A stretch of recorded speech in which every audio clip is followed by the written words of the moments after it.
ہے فانی دنیا کی محبت میں گرفتار مسلمانوں اور نامحرموں کی محبت کو اپنی زندگی کا مقصد بنانے والے مسلمانوں، کیا تم محبت کی میم سے بھی واقف ہو؟ کیا تم جانتے ہو محبت کسے کہتے ہیں؟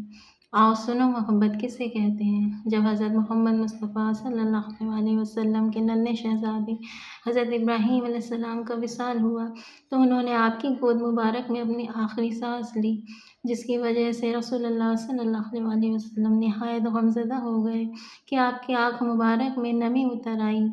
آپ کی اس غمزدہ کیفیت کو دیکھ کر حضرت عائشہ رضی اللہ تعالیٰ عنہا نے آپ سے ڈرتے ڈرتے عرض کیا کہ یا رسول اللہ تعالیٰ نے ہر نبی کو ایک ایسی دعا عطا کی ہے جو فوراً قبول ہو جاتی ہے، تو آپ اس دعا کے بدلے اپنے ننھے شہزادے کی زندگی اللہ تعالیٰ سے مانگ لیجیے۔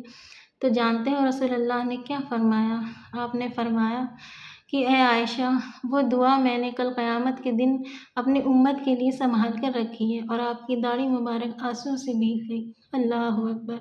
کیا کیفیت ہوگی اس وقت ہمارے آقا کی، جو اپنی اولاد سے بھی بڑھ کر ہم گنہگاروں سے محبت کرتے ہیں، اور بدلے میں ہم ان کو کیا دے رہے ہیں؟ اپنی پوری کی پوری زندگی گناہوں میں گزار کر، ابلیس کی پیروی کر کے ہر وقت اپنے پیارے آقا کو اذیت پہنچا رہے ہیں، ان کا دل دکھا رہے ہیں۔ رسول اللہ کا دل دکھانے کا مطلب ہوتا ہے اللہ تعالیٰ کو تکلیف پہنچانا۔ کتنا بڑا ہے یہ گناہ جسے ہم سوچتے تک نہیں۔ ہم اپنی زندگیوں میں کیا کر رہے ہیں، ایک پل کے لیے رک کے ہم سوچتے نہیں، غور نہیں کرتے، پوری زندگی ایسے ہی گزار دیتے ہیں، اور کل قیامت میں رسول اللہ کو آواز دے دے کے پکاریں گے کہ یا رسول اللہ مجھے بچائیے، مجھے بچائیے۔ کل تمہارے وہ رشتہ دار جن سے تم آج اس قدر محبت کرتے ہو، تمہارے والدین، تمہارے بھائی بہن، تمہارے شوہر بیوی یا بچے، کوئی تمہارے کام نہیں آئے گا، کوئی تمہیں پہچانے گا بھی نہیں۔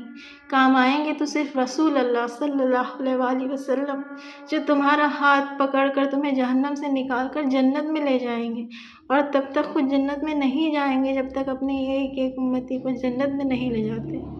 اللہ اکبر! شرم آنی چاہیے مسلمانوں کو اپنی زندگی پر، کہ ہم اپنی زندگی رسول اللہ کو اور اللہ کو بھول کر گزارتے ہیں، اور بڑی شان سے خود کو مسلمان سمجھتے ہیں۔